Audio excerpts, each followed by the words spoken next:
Hello everyone and welcome back to Final Fantasy VII Intergrade. Now that we've done our little introduction and played a board game instead of a tabletop game, totally different, it's time to do something else with Yuffie, such as fight Ramuh earlier than you're really supposed to. So I'm probably just a gigantic pervert, but I noticed that there was the big no sign over that girl's boobs, and it was like, no, my eyes are here. The UI even's telling you that. Oh, it's who's its face from the main game. Yeah. Okay, so you can absolutely fight Ramuh here and now on your first playthrough. Don't do it. I mean, yeah, no, it's more I did it out of pure stubbornness, but I don't recommend it. I'm assuming it's one of those things where you theoretically can win if you dodge every single attack and never get hit once. More or less, yeah. It's like fighting the fucking Iron Giant at the beginning of Final Fantasy 15. Yeah, so it's like you can. I do not recommend to just wait a couple cutscenes and then you'll get Sonan and then it becomes way easier. Wait, what's his name again? Is Chadley? I thought it was Chadley, but then I thought I was thinking of Chad memes. Okay, it's Chadley. Is Chadley a player? Is Chadley a Fort Condor player? I don't think so. There's a Fort Condor board right behind him. Oh, it might be later on, but I'm not sure. Again, I didn't get that far in the Fort Condor game because I'm not that good. I see. Yeah, it's too bad. It's like the one like. Also, thanks to your comment, Luce, I'm now expecting the Virgin Cloud versus the Chadley memes. Virgin Cloud upset about his about being a soldier and being Zack. Chadley just wants to play his Oculus Rift. Yeah, Ramuh's here because he wasn't in the base game. Also, Yuffie is naturally wind elemental, so they finally gave you the summon that's weak to it. So so there's finally we were complaining about this in the original game that there wasn't a reason for wind to exist. Yeah. Well, it was more like the one wind spell that you had. It was kind of hard to hit things with. So, and there weren't really any alternatives. This is like one major summon that they didn't. Well, not major, but like classic elemental summon that they didn't have in the main game. I think they had maybe the Chocomog summon was wind. Now that I think about it. Possibly. Oh, you know what? I can understand why this guy's annoying, because he's got a bunch of homing projectiles, and since they're electric, you get stunned when you get hit by them. That is the whole thing about the electrics, about the thunder spell, is that it hits you no matter where you are. So, making the lightning summon hard to avoid makes a lot of sense. But it is cool to see Ramuh in action again. Haven't seen him since, what, Final Fantasy 9? No, he was in 15, wasn't he? I believe so. I know he wasn't in 10. I've never played Final Fantasy 15, considering that... It's not a bad game, it's just a really unfinished one. Yeah. I mean, it had 3 extra DLC campaigns. And it's still not finished. It's still not finished? Oh, no. It had three more DLC campaigns that were canceled. So... I mean, like, only one of them would really, like, add to the existing story. The other 2 were, like, some weird Alterverse good ending. So that would have been weird. I would have liked it. Would have given Luna Freya a reason to exist, apart from being Skyward Sword Zelda 2.0. But, like, you know, what can you do? I'm outside your range. I'm outside your range. Just wait until he busts out Judgment Bolt. Yeah. The teleports are nice. I like that. This guy really likes doing he has a circle area counting up attacks against you. He has a circle counting up behind his back. Oh, no. Here it comes. Oh, no. Judgment Bolt. I can't wait until we fight some of the others though. Titan, that's gonna be cool. Alexander's gonna be amazing. Alexander, yeah. We haven't seen. Was Alexander in 15? Can you dodge that? that? I don't think so. No, that's an unavoidable attack. It Alexander looks like was that in would 13, just one-shot but... you, though. No, you can't. You can't survive it even on base level. Alexander was in 13, but it was like Diet Alexander, so that doesn't count. Do you think the Knights of the Round will be a fight that you can fight? Probably.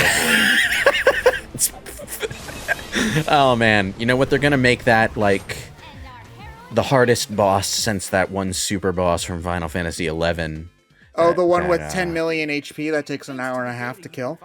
Yeah, oh no, I expect the Knights of the Round, if they do it in this fashion, to be like the hardest thing in the No, game. you see, in Final Fantasy XI, Ted, the super bosses were made so that like hundreds of players had to gang up on them to make any headway. I thought you said 11. I thought you said 12. You're talking 12. So I'm assuming it The would 12 have bosses were just tedious. They weren't hard. But like Final Fantasy XI is pretty notorious for some of its super bosses back in the day because like the developers were incredibly stubborn about not letting you beat them. Like they would move the goalpost whenever someone did. wait, so like if somebody beat them, they would then in an update make them even harder? Yeah, I think there was what finally put a stop to it was a bit of a scandal where players, I don't know if it was in here or in Japan. Is that a Dead Among Us character on that sign? Man, this is getting kind of sussy. Man, Yuffie, you're getting pretty sus here, Yuffie. It looks like Gray's corpse in Electrical. It's always in Electrical, by the way. But like, okay, where was I? Oh yeah, Final Fantasy XI bosses and what stopped them from being bullshit. Okay, I don't know if it was in Japan or in America or in some other country, but like eventually, there was a scandal involving players who were like spending so much time playing the game that they were neglecting their health, and it was entirely because of those boss fights. That's an actual South Park skit. There was an episode they did where like half of it is Machinima and World of Warcraft, and like they spend a literal month playing World of Warcraft in their basement, grinding on like the level 2 boars because there was this other guy in the game that's being a dick. And by the end they win, but they're stereotypical fat nerds with acne. Pretty much. So, that happened in the real world, and that's just funny to me. There's a lot of real world material you can make skits about as far as MMORPGs. Like that time, the World of Warcraft developers accidentally released an epidemic into their own game because they forgot to make their pets immune to a disease status ailment that would spread to the players. So it made towns a breeding ground. It was so bad actual scientists studied it as basically a test run for epidemics. Wait, are you serious? There was an actual... Yes, it's, what was it called? Oh, fuck, I can't remember. It was like Corrupted Blood or something? It was Blood something. But actual scientists, like behaviorologists and like viral studies actually looked at it as basically a test means for like, how would it spread in the real world? Because it's actual people, behaving like people. How would it spread in the real world? How would people behave in a pandemic situation? That kind of thing. And then lo and behold, 2020 happens, and the exact same thing happens. I wish you could see my face right now, because I'm just flabbergasted that the frickin' pandemic we're in right now had a test study in frickin' World of Warcraft of all things, and it ended up being accurate. Well, I don't know. I don't know exactly that World how. of Warcraft also had inflation was a big problem in not just World of Warcraft but many RPGs, MMOs, because players keep on generating money because like drops in the game give money, but there's nothing that the money like makes money exit the system, so money then continues to be worth less and less. Yeah, which is just funny to me. I don't know.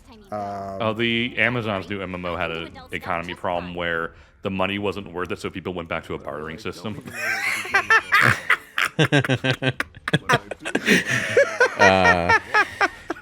Well, I hear that game has a good crafting system, so it might be a good game to barter in. Anyway, Sonan is our guest party member for this DLC. He is a test run for Sid.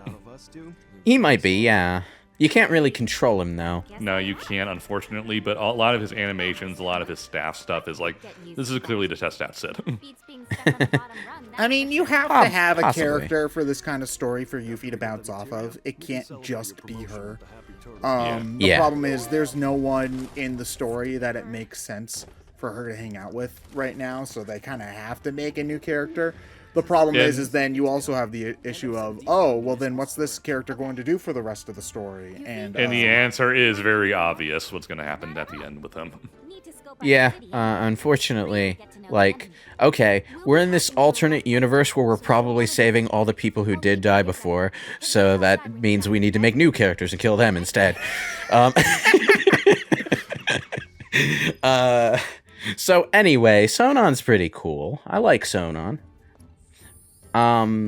He makes for an interesting, like, companion character in the DLC. Like, there are combination skills that you can use with him and whatnot, I think. Yeah, he is very much there to help make up for some of Yuffie's shortcomings, if only because she has a lot of them when you're playing solo. Jack of all trades, master of none. Yeah. Is it a Jill of all trades if it's a girl? I don't know. Sure. But, like, okay. Well, it's the game. The DLC doesn't completely lack an explorative element, but it's kind of segmented. Like, right now, Yuffie could have gone and looked around town and picked up some materia, I think. Played some Fort Condor, maybe. But, like, as soon as you say you're ready to go on with the story, you kind of just go.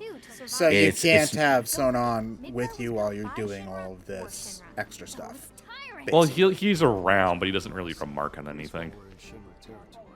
Yeah. So it's like he'll follow you around if you want to do Fort Condor, but he won't say anything about it. Yeah. I think Fort Condor is the only big optional thing this DLC has to offer, which is unfortunate, because it kind of makes the whole thing feel lopsided to me. Yeah. Like, it's like if you're really into Fort Condor, you can just do all of it right now if you really wanted to. Yeah. Bottom loads the optional content. I mean, it's hard with this kind of thing, and especially considering the structure of the main game. The main game's fairly linear. There are points where you get to explore, but there's not, like, an awful lot of, not that there's not side content, but, it's you do a thing, the game gives you a little time to breathe, and then you keep on doing things. It's hard to add a side story onto something like that unless you just make it also extremely linear. In more open-ended games, you can more organically stick these sorts of things into and make it make it feel more like it's part of the overall experience, if that makes sense. So we also do get a few glimpses of the main party throughout this game. In fact, we also get a little extension of the main game's ending. We'll get to that when we get to it. We'll get to that, yeah. I've got some stuff to say, especially with regards to our boy Zach. Can we talk about President Shithead? Oh man, like, okay. Barrett definitely isn't sad that Cloud's hurt. Absolutely not. It's not like he's worried about Cloud or anything, but Baka.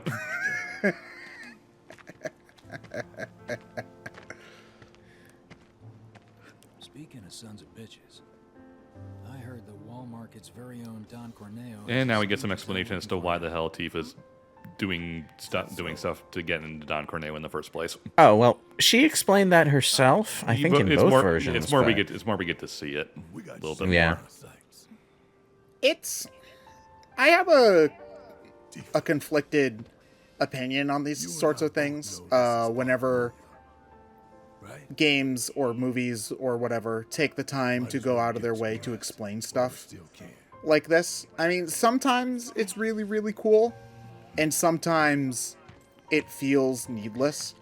And I don't think it was them really going out of their way to explain stuff, because we already had this answer. It's just that around this time, they would have found out about it, so it made sense to have them find out about it while they were on screen. Yeah, you know? that's what I mean. We in this sort of instance, we know what's going on. Just seeing what happens and being able to fill in the gaps of, oh, this is around this, and oh, this is when this thing that we know happened but we didn't see get to happen.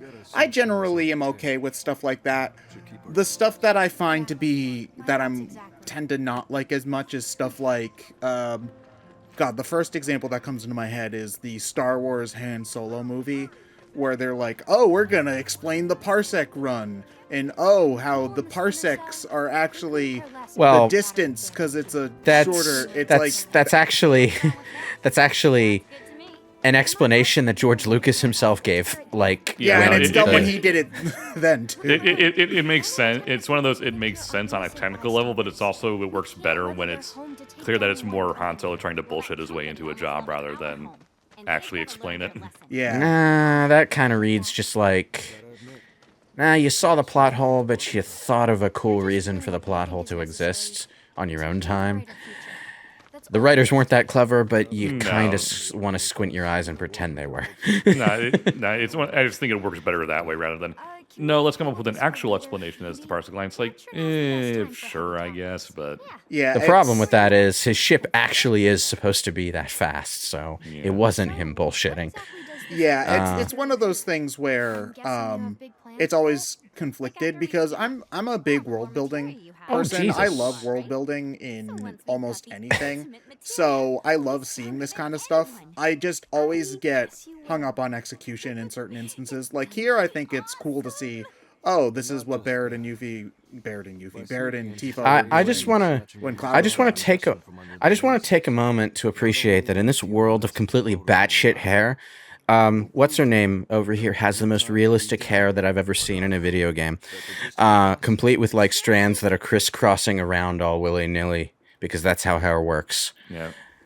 Like, seeing a normal-ass haircut is rare in these... Well, I mean, you see... these guys, technically speaking, have normal haircuts. They're just embellished for fantasy reasons. Well, I mean, like, the other characters, the other NPCs, they all have normal haircuts, but they're also low-detail models, so you don't really see much. What that... They go straight for her instead. I mean, Yuffie's hair's fairly normal, not that we can see it right now. You want me to be one of Corneo's brides, is that it? Which makes you a person of influence, right? Oh, see your stuff. But I'd say I'm more of a helping hand. So why don't you help me help you? Okay, this is beyond creepy. I think that's the point. Now don't go playing hard. I like Bender. I was waiting for that. When does Yuffie take this stupid thing off? Later. Oh, okay. Yeah, she does eventually get rid of it. Thank you. It is, like, I'm glad that we at least get some time with the stupid Moogle costume, though. I like it, but it just, it's just one of those things where it's cool as, like, a disguise at the beginning of the game, and then you take it off and you see her actual outfit, and then, like, maybe as an unlockable extra, you get to put it back on later, you know? Versus... Well, I mean, why are you still wearing this? It's literally just a hood and a cloak with some Moogle decorations grafted on. Because while it's flying around, she's doing all her acrobatic stuff, you can just see her outfit underneath it. Yeah.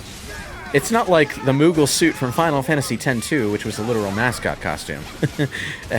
Yeah, no, I mean, I don't know, it just... I gave you're myself... You're not fooling anybody, take that shit off. Flashbacks. Well, I mean, that's the joke with the Moogle costume in Final Fantasy X-2, though, is that, oh, sexy girls, sexy costumes, and then one of them is literally covering up their body as much as possible. I gave myself flashbacks to that one time where you can miss one person while you're running around in the flashback, and suddenly you've ruined your 100% run. Oh, right, yeah. Yeah. Because Final Fantasy X-2 is that game. Why does talking to one random NPC about the weather count towards 100% completion? Goods under the hood, junk in the trunk, and down for a bumpy ride. Sorry. So, does anyone actually ever talk like these guys? No, and I think that's the joke. Let's go. See you around. Wait, Bye. but I want to be sexually objectified.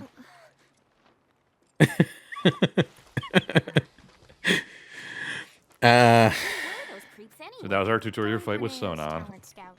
So you can't control him, you said, right? Not directly. He has his own abilities. You can do team-up stuff with him.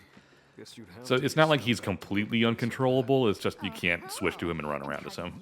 So you can control him like you could the other party members. Yeah, as your like you can have like you could have like Barrett do like his bullet storm while you're I playing like his fire how and stuff. Yuffie just sort of tried to tease Sonan and he didn't get it.